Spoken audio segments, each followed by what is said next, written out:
Hello and welcome back to the Swamp247 Podcast. I'm your host, Thomas Goldcamp. Wanted to shoot an episode today breaking down the Florida Gators on offense heading into spring football. Obviously, Blake and I talked a little bit about the big picture outlook for Florida heading into 2022 with a new coaching staff, Billy Napier, taking over after the Florida Gators went 6-7, ultimately parted ways with Dan Mullen. We talked a little bit about that big picture outlook on Monday. What I want to do today with spring ball starting on next Tuesday, we're a little bit, about under a week away, 6 days away from the start of spring practice. I want to sort of go through the roster and really talk about how I see the Florida Gators on offense going into 2022, starting in spring football, what we need to see, kind of where I feel like Florida is at with each position. And obviously, I think a lot of fans, different analysts may disagree in certain areas, but that's okay. What I want to do is give you my outlook. I've covered the Florida Gators now professionally dating back to 2009, so I've been around quite a bit. I feel like I have a pretty good pulse on the current team. Now, maybe not as good as in other years because with the realities of COVID-19, we haven't been out to practice. We haven't been able to see quite as much as we have maybe in years past. That should begin to change this spring, and so I think it's really important to kind of give you the idea of what I see going into spring. That way you have that framework to work with as we're able to get out there during practices under Billy Napier. He's going to handle things very much like Jim McElwain did at Florida. The media is going to have about 15 to 20, 25 minutes sort of at the beginning of each practice before things really get going. So you won't see a whole lot necessarily in pads. But we will get to see how this coaching staff works with some of these players. We'll get to see, some routes on air, that kind of thing. Some typically you see a little bit of 7-on-7 Pascal type stuff in spring football. So, it'll be a little bit more for us to take away than just relying on sources like we've kind of had to do for the last 2 years when it comes to spring practice, fall camp. So that's going to be really exciting. And what I want to do is sort of break down my outlook of where the Florida Gators are at on offense. So without too much further delay, let's go ahead and get into it. I've got the scholarship chart pulled up in front of me. And so what I want to do is kind of go position by position. And we're going to talk a little bit about what happened in 2021 because obviously I think that's important in discussing where the positions are at going forward. And I think you have to start at quarterback. Right now you look at quarterback. Emory Jones, was reportedly going to leave Florida during the offseason, had intended to enter his name into the NCAA transfer portal, according to a report from Pete Thamel of Yahoo Sports, now with ESPN. Obviously, Pete Thamel's a guy that's very, very plugged in. I know during the Jim McElwain era, he had McElwain's ear, so was very tied into that. You would assume he's fairly well tied in with Billy Napier through some of those same connections. Those two, Napier and McElwain, obviously very close, having coached together at Alabama for a number of years. Billy Napier leaned on Jim McElwain, obviously, when taking over the Florida job. Just in terms of big picture, what does Florida need to kind of get competitive at the Alabama, the Georgia type levels? And Jim McElwain was pretty frank with him, I think, especially in terms of the facilities being a little bit behind. Billy Napier walked in, immediately made some changes to Florida's $85 million standalone football facility. But the bottom line is, I think it's fair to say that Pete Thamel's a guy that you can trust when, I don't think this was a report that was made sort of out of the blue. I think things changed with Emory Jones at some point where he decided, okay, I'm going to at least stick around for the spring. Now, whether that's to get his degree, whether or not that's because the new coaching staff maybe said, hey, at least stick around, see what things look like in the spring, after spring ball. If you still want to transfer, go for it. I'm not entirely sure. My thought process, based on what I've been told, is I would not be surprised to see Emory Jones transfer out after the spring. And if I think looking at the numbers that Florida has at the quarterback position right now, there's going to be some movement after the spring. Because right now Florida has 6 scholarship quarterbacks on the roster. They're already over the 85-man scholarship limit by a good number, a not insignificant number. I think I have them at 91 or 92. Right now, depending on how you classify a few guys, and Billy Napier's been honest with us, they're going to have attrition after the spring. That's just how it works when you have a new coach coming in. There's a little bit different vision for the program going forward. Schemes shift a little bit on both sides of the ball. And naturally, when you have a roster of, 85, 90-something guys, that's going to leave a couple guys sort of in a position where, at least with the previous staff, maybe they thought they could work their way into the mix. Now they may begin to see, okay, Florida is not necessarily looking for what I bring to the table at this position. Or, they're very honest with me that they don't see me as quite at the level needed right now, and I'm probably not going to play. Let me look for an opportunity elsewhere. Well, facts of the matter are, when you have 91 scholarship players and you need scholarships, you start looking at where those scholarships are going to come from to trim down to that 85 number before fall camp. With 6 scholarship quarterbacks on the roster, I would be surprised if Florida does not have at least one quarterback move on. I would be shocked, actually, absolutely floored, if at least one quarterback doesn't move on after the spring. And realistically, I think you could see 2 transfer after the spring. But just talking about it for now, obviously going into the spring, we are expecting Anthony Richardson to be somewhat limited by the meniscus operation that he underwent after the season. I know the Orlando Sentinel confirmed that he had that operation. Something like a 3 to 4 month recovery timeline is basically what I've been told.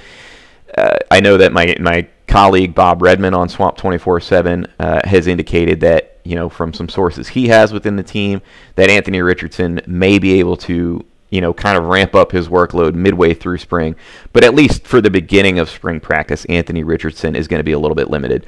And I think if you're a Florida fan, I think most Florida fans assume that the starting job is Anthony Richardson's going into 2022. I think that's probably a safe assumption. A healthy Anthony Richardson is far and away the best option on this roster. Now, having said that, there are some things that Emory Jones brings to the table that obviously the previous coaching staff favored.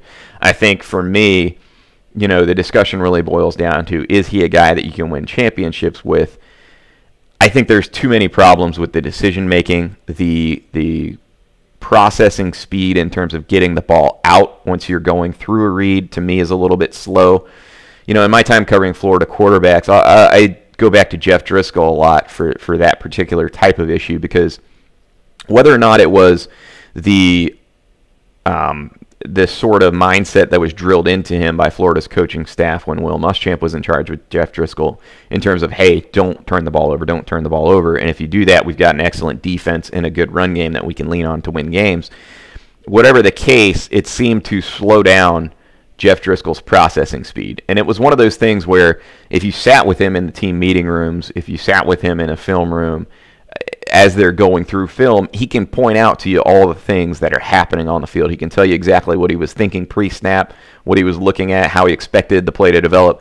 The problem was, sometimes even when he nailed sort of the pre-snap look and all that, what was going to happen within a play, sometimes the ball would still come out slowly, because he'd have to sort of see exactly what happened. And I think, as Jeff Driscoll eventually transferred and got into a system, where it was different, you had a fresh start, that lack of confidence was no longer a factor. He was more productive at Louisiana Tech, obviously, right? I think Emory Jones is going to find himself in a similar situation. Now, Emory Jones does have the benefit of, now he's in a new system, and Billy Napier and his staff can, this spring, as much as he's involved or as little as he's involved, sort of work with him on saying, hey, forget about what happened last year. You're in a new situation now. Here's kind of what we're looking for from you. At the end of the day, though, I think Emory Jones, I don't know that processing speed, in terms of, kind of trusting it almost before you see it play out, is really there, right? And so I think for me, he's not the long-term answer. I would expect he moves on after the spring. But in any case, you look at the rest of the quarterbacks on the roster, I am not very high on this position group outside of Anthony Richardson. And having said that, Anthony Richardson is 100% the type of playmaker, if he can stay healthy, where he's an elite difference maker. He can make a lack of top-end talent at the skill positions, which I know Blake and I talked a little bit on Monday, how we feel like, Florida's got maybe some guys that can step up and be SEC-level contributors, but we don't necessarily know if they have those five-star type guys, the Percy Harvins, the Kadarius Tonys, that are guys that you have to cover. I think if Anthony Richardson is healthy, he's the kind of quarterback that can disguise some of that and elevate everybody else to where, you can win a lot of games if Anthony Richardson is playing the way that he's capable of and he's healthy for a full season. The problem is, so far, he's been in and out a lot with injuries. he's not probably going to be able to fully participate this spring. And so Florida's staff has to start to look at some of these other options in the quarterback room. I think the number one guy that your mind goes to when you think about that is probably Jack Miller, the transfer from Ohio State, who Billy Napier brought in. He's a guy that Billy Napier recruited at Arizona State when he was there as offensive coordinator back in 2017. Jack Miller ends up going to Ohio State, ended up getting passed on the depth chart fairly quickly there, was passed by a true freshman last year. So obviously was looking for a fresh start. And I think when you have a guy like Billy Napier that recruited you out of high school, you certainly feel a lot better about the chance to sort of shift into a situation where, like I said, the quarterback depth chart at Florida is very unsettled right now. And there's no clear guy that's ahead if you're Billy Napier and his staff. Now, obviously, like us in, the media and the fan base, people that have seen Florida play, quite a bit, we're well aware of Emory's limitations. We're well aware of Anthony Richardson's upside. Billy Napier, I think, he's not naive. He's going to have watched tape. He's going to know Richardson is probably his best long-term option. But I think he's going to make him work for it. And I think when you have a guy like Jack Miller coming in, same classification as Anthony Richardson, a redshirt sophomore to be in 2022, you can get some push. And I think there needs to be a little bit of a healthy competition at quarterback in that sense. So Jack Miller hasn't played a ton. I don't know what to make of him. Spring's going to be very interesting. I'm really interested to get our new Swamp247 hire, Jacob Rudner, out there as well. Jacob is flying to Gainesville today from the West Coast, so he'll be in town. He's going to be out there at every practice with me. So it'll be really awesome to have a second and third set of eyes out there between him and Bob Redmond. But I think what Jacob can provide is really a fresh perspective, and I think that's vital, especially, obviously I'll be new to Jack Miller as well, but looking at some of these other guys, especially the receivers, I think having a fresh set of eyes out there will be really cool. But I look at it and I look at, Carlos Del Rio Wilson and Jalen Kitna in the quarterback room. Reports that were given to me from guys that were at practice last fall, those guys are a ways away. I would expect they're at least a year away from being able to meaningfully contribute.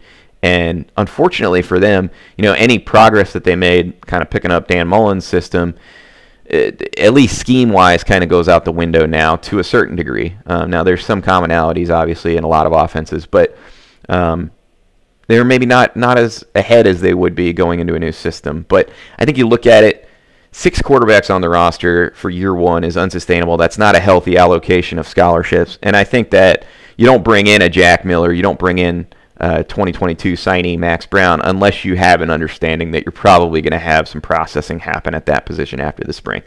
So what do I want to see out of quarterback in the spring? Honestly, I'm really focused on Jack Miller. I'm not ruling out the possibility that Emory Jones ends up sticking around beyond the spring. It's not out of the realm of possibility. I think it's unlikely at this point. Again, partially because of those scholarships, partially because I think Florida needs a fresh start. And I think you're probably better served kind of building around Anthony Richardson long term and having him sort of compete with a guy that is on his level with Jack Miller. I think if you can work that competition going into the fall, I think you'll feel pretty good. I would expect those two guys come out 1-2 in some order going into the season.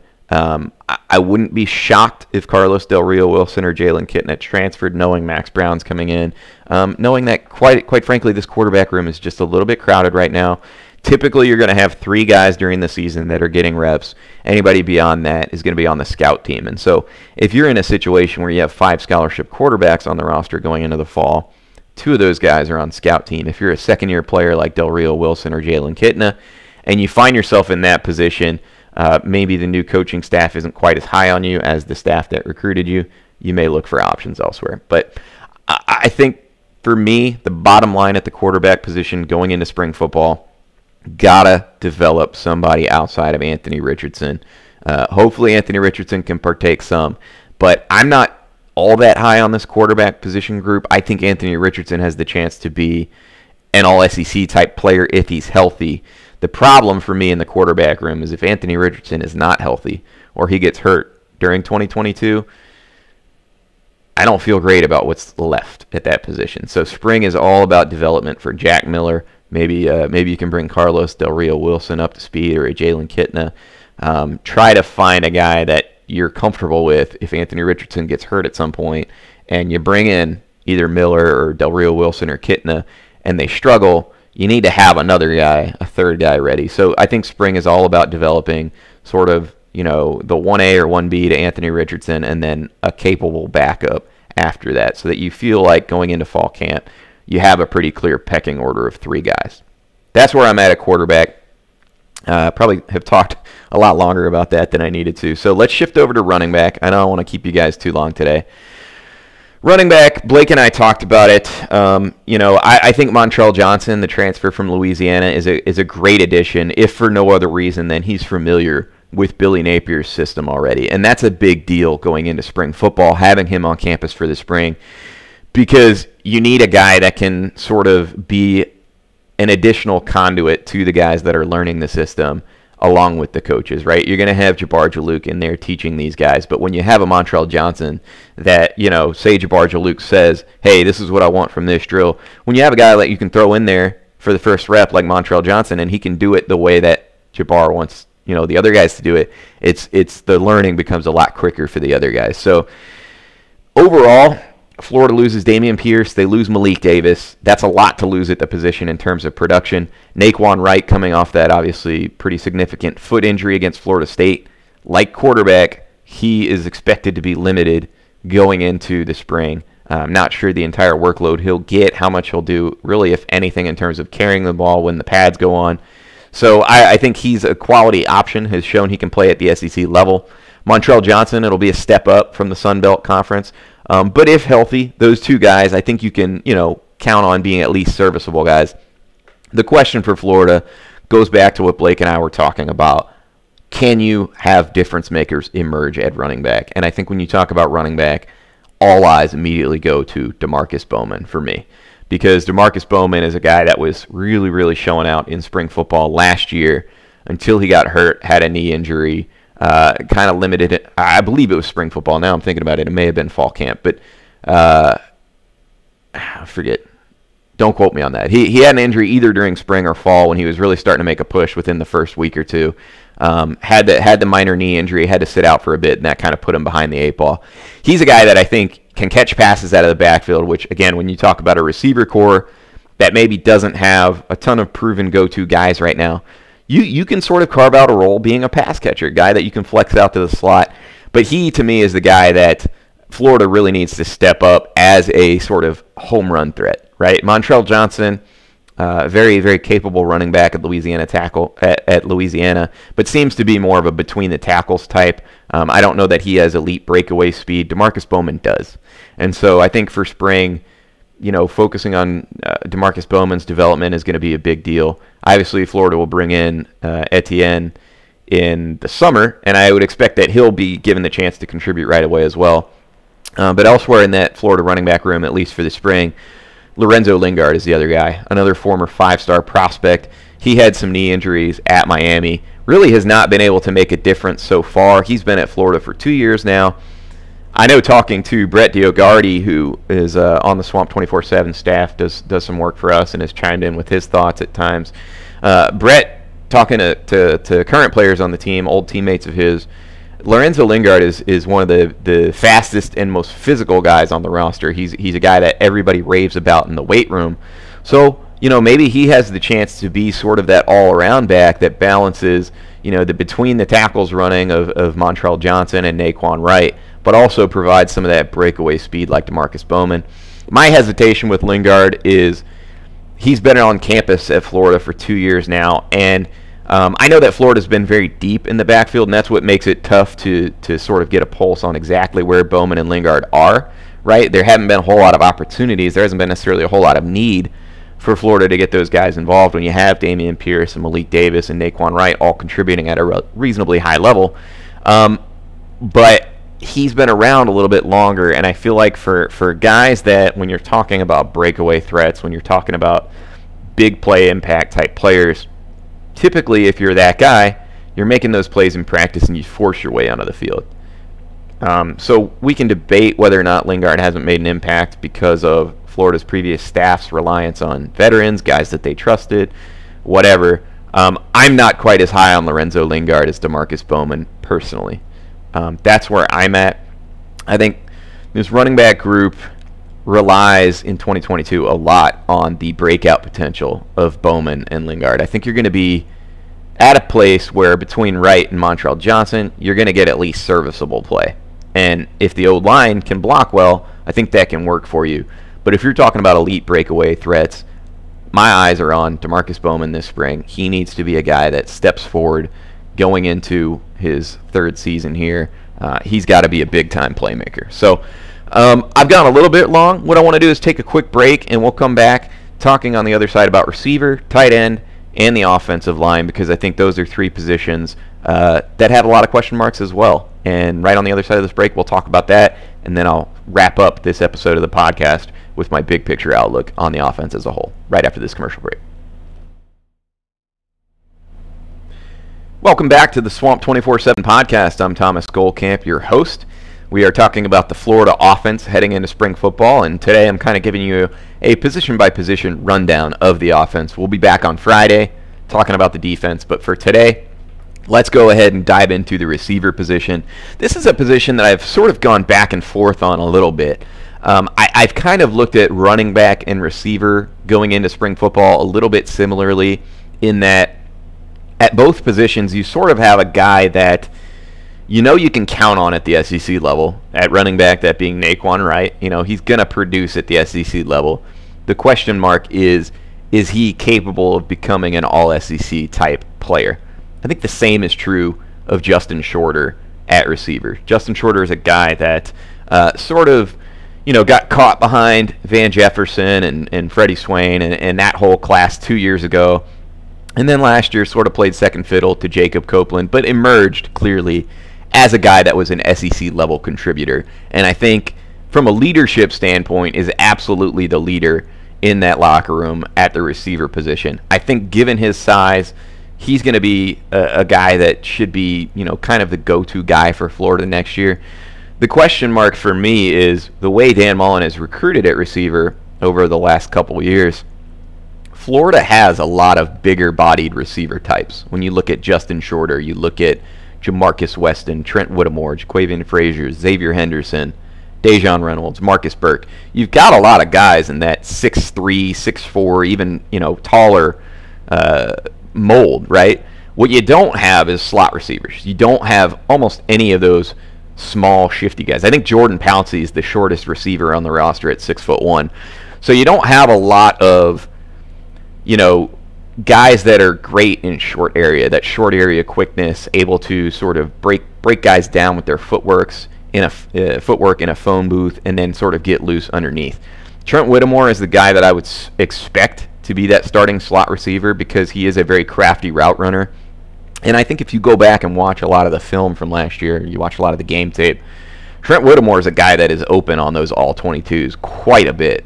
And Florida struggled at quarterback. I know that was one of the things I talked to Blake about on Monday. Is it's a little bit hard to judge this receiver group right now because the accuracy at quarterback and the decision-making simply wasn't there last year. You had receivers open at various points, and Florida just couldn't find them. I think Trent Whittemore is a guy that could be poised for a breakout season from that sense. What I want to see at receiver is whether or not Florida has any guys that can be threats with speed, that can make plays after the catch. And I think that's where a guy like Marcus Burke checks in. He was, of the two true freshmen last year, Dejon Reynolds and Marcus Burke, he was the guy that started to get involved, even with Florida staff's penchant for playing older players at the position. He started to get involved late in the season. I think a lot of people are very, very high on him. But between him and Dejon Reynolds and Jaquavian Frazier, those three guys primarily, I think you need to have somebody emerge. Xavier Henderson, in my mind, has proven himself as an SEC adequate receiver. I don't know that he'll ever emerge as a number one, and one of the reasons I say that is despite his excellent straight line track speed and ability to get downfield when he's running fly routes, I don't think his speed necessarily translates once you're talking about change of direction and that kind of thing. I felt like, especially watching him on punt returns, his skill set just doesn't really lend to that short area quickness of kind of the quick twitch ability that allows you to get open with your route running when you have routes that run a lot of cuts, right? To me, he's sort of the guy that needs to be taking the top off defenses in Billy Napier's offense, which I think for those that haven't watched a whole lot of Louisiana, Billy Napier's offenses really seem to be built on establishing the run and then going play action. And where it differs a little bit maybe from Dan Mullen's offense, Dan Mullen's offense built a lot of sort of route trees that had multiple levels to attack. And Billy Napier's does that as well. But I think what you see Billy Napier do is they very frequently take shots downfield. And they do that to keep the safeties out of the box. I don't think we really saw Florida do that a whole lot, especially last year under Dan Mullen. I think they did it more with that 2019 receiver group. But we didn't really see a whole lot of downfield shots last year. Now, some of that's the O-line has to protect. But I think Xavier Henderson, if you're looking at receiver, he needs to be the guy that takes the top off. I look at those other three guys, Fraziers, Reynolds, and Burke. Those are the three that I'm going to be really focusing on this spring.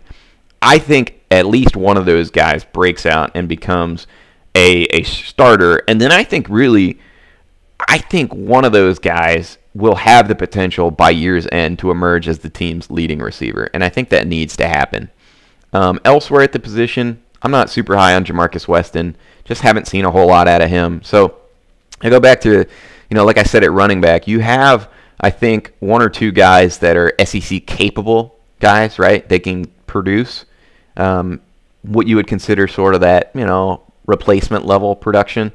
What you need to see is guys that can exceed that and be all SEC types. Keep an eye on Fraziers, Reynolds, and Burke for me. I don't know which of the three I would pick to break out. I personally am pretty high on Reynolds, and I know that he has probably not gotten talked about as much as Fraziers and Burke.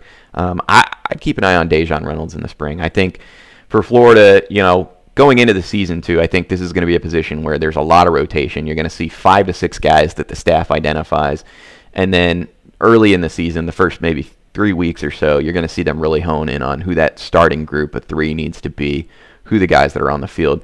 I'm actually a little bit higher on the potential at receiver than I am at running back. I'll go ahead and say that. I like the potential of Fraziers, Reynolds, and Burke as a young core, given the fact that you've already got a Shorter, you've got a Whittemore, and you've got a Henderson, who are at least SEC level, even if not that all SEC level. So I'm a little less concerned about receiver than I was maybe a couple of weeks ago. My thinking has come around on that. Now, we'll see at the end of spring. If some of these guys don't step up, my tune will change there. But let's move ahead to tight end. Tight end, obviously, I think the loss of Kamari Gamble was probably a little bit more significant than a lot of fans think. He was never going to be a Kyle Pitts. First and foremost, never going to be a Kyle Pitts. Florida was never going to be able to replace a Kyle Pitts. But when you look at the production that Florida had last year at the tight end position, somewhere around 550 yards, I went back and actually looked at it when I was writing a tight end preview for Swamp247.com for the spring. That was right in line with the last decade's average, even when you include those 2 massive years for Kyle Pitts and the big year that Jordan Reed had back in 2012. That was right around average, and Kamari Gamble made up the vast majority of that with 430-ish yards in that tight end group. So Florida has a lot of production to replace at the position. The good news, Keon Zipper returns as a veteran. I think he was underutilized last year. I will continue to say that. He's a guy that, may not be an elite inline blocker, but is decent and certainly a well-balanced tight end that you can count on. Again, is he a matchup nightmare? I don't know. When I look at tight end, I look at the way that Billy Napier recruited. They brought in 3 signees at tight end. None of them will be on campus for the spring. They'll all be arriving this summer. But when you talk about Tony Livingston, Hayden Hansen, and Arliss Boardingham, when you sign 3 guys in the same class at tight end, I think it tells you 2 things. First, Billy Napier is absolutely going to use the tight end position quite a bit within this offense. I think the running game is going to be built on the ability to play 2 tight end sets, work at a 12 personnel from time to time. I would imagine that some of these guys gear more towards inline blocking. I think Jonathan Odom, if he's a guy that's around beyond the spring, probably sort of your more inline blocking focused tight end. Whereas I think a guy like Nick Elksnis, who redshirted last year, was absolutely raved about in fall camp. He's the guy I'm watching almost singularly in spring ball because he has that 6'6" frame. extremely athletic, knows how to use his body, and has great body control in the air. A lot of the same things that we were talking about with Kyle Pitts after his freshman season when he was going into his sophomore year. Had that ability to sort of split out, almost even be a receiver at times. Nick Elksnis has that. And I think if you're looking for a star to emerge at tight end, Nick Elksnis is the guy. But last thing here at tight end before I wrap up this position, when you sign 3 guys, again, that's a position. I think that Florida would probably like to carry 5 to 6 per year, given the importance of that position to Billy Napier. But I think when you sign 3 in one class, and we talk about class balancing, to me, that's an indication that somebody is on their way out after the spring. I don't like to speculate on who that may be. I think Keon Zipper is a guy that, given his SEC experience, you probably try to keep around. Nick Elksnis is a guy that I absolutely would not expect to go anywhere because I think he's going to turn into an absolute star at the position going forward. But some of those other guys, keep an eye on after the spring. I like Florida's potential at tight end. I like the mix of bodies that they have. And I think if you can get one of those freshmen to contribute as a true freshman, I feel pretty good about the tight end position going into 2022. Perhaps the single biggest position for Florida going into 2022, feels like we've been saying this for more than a decade now, going back to 2010, the offensive line. This is the spot where Florida has to get better. And Blake and I talked about it. I think the starting group on the offensive line right now has the potential to be really good. And when I say really good, I'm talking top 5 in the SEC as a unit. I think they have that potential when you look at sort of left to right, Richard Guraj, Ethan White, Kingsley Egwakon, Osiris Torrance, the transfer out of Louisiana, coming in, expected to be sort of a one-and-done player. Although he has more eligibility beyond that. Expected to sort of be that one-and-done player, NFL-type guy. I think he's going to be a bigger impact player than Stuart Reese was, a guy that Florida took a couple years ago under Dan Mullen. I think he has a chance to be a bigger impact than him. And then at right tackle, we're thinking probably Joshua Braun, but you also have Michael Tarquin, who began to get more experience last year at the position, finally started to hold his own, is a guy that's been on campus for a while, certainly will be in that mix. If not as a starter, he's one of your top backups. And then I think the 7th guy on the offensive line that you're looking at who got some experience was Richie Leonard inside. Played some center when Kingsley was banged up, can also play guard. I'm not very high on 6 and 7 right now, and my 6 and 7 being Tarquin and Leonard. I think Richie Leonard has to get significantly more stout in terms of holding his own at the point of attack. I thought he got pushed around a little bit too much last year. For Tarquin, I think, struggle with speed off the edge. I didn't notice necessarily a huge lack of power from him or lack of anchoring. Just the inability to keep up with those elite SEC speed rushers was my chief concern. But from a starting standpoint, that starting 5 is pretty good. And you have to remember that Florida last year, when its starting 5 was healthy, really that first month of the season, they were pushing people around. I mean, they were running for a lot of yardage on just about every team they faced, including Alabama. So I think you have a lot of potential. And the one thing you have to give Florida credit for, and this applies to multiple positions on offense, Florida's staff was actually really good at developing players, right?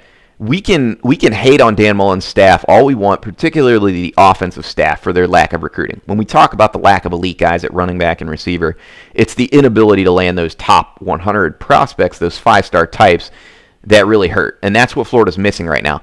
But when you look at running back, what Billy Napier and his staff are going to inherit, they're going to inherit a group that knows how to pass block. Florida was one of the best pass blocking teams from the running back position that I've seen in college football. Greg Knox, say whatever you want about him recruiting, knew how to coach those things. Same is true at receiver, where Billy Gonzalez worked with these receivers. Billy Napier's walking into a unit where the receivers know how to block on the perimeter. They're pretty good route runners. Billy Gonzalez, again, maybe not quite great at landing those 5-star types, but you've got a lot of 4-star guys on the roster. That quality of depth is deeper than it was when Jim McElwain left. So you've got options. If Florida staff can come in and continue to develop, same is true on the offensive line. These guys, these starting 5, learned a lot of good things from John Hevesy. They've learned a lot of good technique, and is the new staff can come in and sort of, it needs to be a two-pronged approach, right? You need to make sure that the new direction in terms of the scheme that you're, implementing is fully understood, that everybody's on the same page there. And then you need to make sure that physically you're pushing these guys to the brink with the strength and conditioning program. Because the one thing I think Florida's offensive line has lacked really over the last couple years is finishing, right? They need to finish blocks. You need to drive through blocks. And to me, that's part and parcel a problem with the way that the recruiting on the offensive line has been. I think you need these four-star types, these guys that have a little bit of nastiness to them. And I think Florida's got a couple of those guys in that starting five. My problem is, again, the depth on the offensive line is just not that good. It's not that good. I mean, that's just the bottom line. I mean, Riley Simons, William Harrod, those two guys have been around for quite a long time. I'm not really sure I'm counting on anything from them, right? I think some of the younger guys, Austin Barber's a guy that has a lot of potential at tackle, a 6'6" type guy, a lot of reach out there. Yusef Mugerbill's a guy inside, I think, that can play guard. I like him a lot as a prospect. So you've got some younger guys. Florida will have some younger guys coming in the spring. You got Cameron Waits, a transfer they took from Louisiana, who was a guy that was primarily a basketball player, but again is one of those athletic types that could be a good tackle down the road. Offensive line, to me, I think in the spring you want that starting five to really dominate Florida's defensive front. I think Florida has enough question marks on the interior of the defensive line. Florida's offensive line should be winning in spring ball a good bit, at least that starting unit. Now, if the second unit's not doing that, that's fine.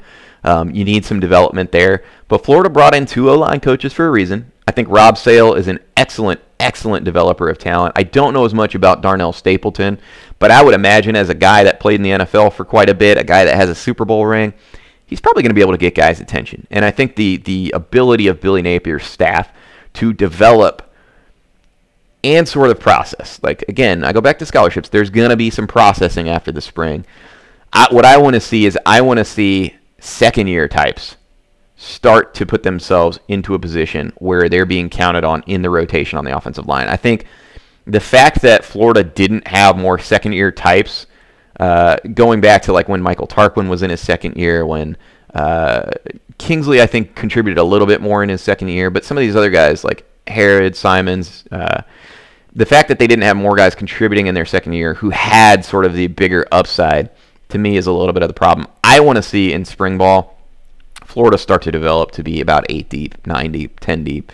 I don't know that that'll happen, but I'm high on this group, and I'm telling you, if Rob Sale is the developer of talent that I think he is on the offensive line, I think we could look at this Florida offense very differently after a couple weeks in the season once they have a chance to sort of mesh with not only the new starting five, but the new scheme. So overall, for me on offense, I think there are two things that I look at. One, if Anthony Richardson can stay healthy, I think you can cover up a lot of the lack of sort of elite threats currently at running back and receiver. I like tight end. I think that position could end up being a strength for Florida. I think the second thing is if the offensive line is able to develop or just even stay healthy with that starting five, right? Because if Florida's starting five had stayed healthy last year, we're looking at a very different season. Dan Mullen may still be around. Part of the problem was they didn't recruit the depth to make up for it if they did get hurt. And I think that needs to be a focus this spring. But if that starting five on offensive line can stay healthy and Anthony Richardson can stay healthy, this is going to be a good offense next year. Now, I don't think that they're going to put up the kind of numbers in terms of points per game, yardage per game that Dan Mullen's units did, but I think you can win a lot of games if Anthony Richardson and this starting five stay healthy. Spring ball, to me, is all about coming out of spring feeling like you have more options for guys that can turn into starters, right? I don't necessarily need to know with certainty that a Demarcus Bowman or a Lorenzo Lingard are like putting themselves in position to start, or that Jaquavian Frazier's or Dejon Reynolds or Marcus Burke are like turning into the number one guy. But I'd like to exit spring football knowing that all three of those guys at receiver, that those 2 5-stars at running back are showing the potential that going into fall camp, Florida feels comfortable with all those guys in the sense that there's true competition and those guys begin competing with each other. And then as you get into games during the fall, you build confidence, guys start to emerge and break out and really become those go-to all-SEC types. I don't think this offense gets fully solved in year one. I don't think the talent is all the way there yet, but I think that you're going to have, like I said Monday, I think you're going to have the potential, because the quality of depth that Dan Mullen recruited was a little bit better towards the bottom of the roster. You're going to have a good enough nucleus in place that Florida will go into fall camp feeling pretty good about the ability to have competition. And then I think beyond 2022, if you can land some of these 5-stars, the state of Florida loaded with 5-star receivers in this 2023 class. If you can land some of those types, you're talking about plug-and-play guys going into 2023. Anthony Richardson with another year, potentially. You're talking about an offense that could be really cooking with gas in year 2 under Billy Napier. Now, that's a long way away. Spring football, we've got a lot of football coming up starting next Tuesday. So I'll be out there. Jacob Redner will be out there. Bob Redmond will be out there with us. We'll be ready to cover it for you. But that is what I am looking at on offense going into spring practice at each position. I think we're going to learn a lot during spring football. I think there's going to be attrition after the spring at quarterback. I think there's going to be a lot of healthy competition at running back and at receiver. And hopefully Florida can develop a little bit more on the offensive line. But guys, for today's episode of the podcast, that's going to do it. I've written a lot on Swamp247 about spring football, continuing to write about spring football, previewing things. But hopefully today's episode of the podcast gave you a little bit better idea of where I stand on the offense going into spring football. That way we can sort of talk about it as we see these practices, these 15 to 20, 25-minute windows. Once spring ball opens up, once we're able to talk to assistants, coaches, see how things are going. And that should give us sort of the framework for how things are developing in the spring. Appreciate you guys tuning in. Sorry I went a little bit long today, guys. That'll do it for today's episode of the podcast. My plan is to be back on Friday with a similar look at the defense. I'll be honest with you, I am very high on the defense's potential. I think I've said that numerous times throughout this offseason. I think the change in scheme is going to be a great benefit. I think there's a lot more talent on defense than a lot of people are giving Florida credit for. But we will talk about that on Friday. I appreciate you tuning in. If you're listening to the podcast on YouTube, be sure to hit like and subscribe. If you're listening elsewhere, please leave us a favorable review on iTunes, Stitcher, Spotify, wherever you're listening. It helps us reach more people. We're trying to grow the audience. We're getting back to shooting on a more normal schedule. So that'll do it for today's episode of the podcast, guys. Appreciate you tuning in.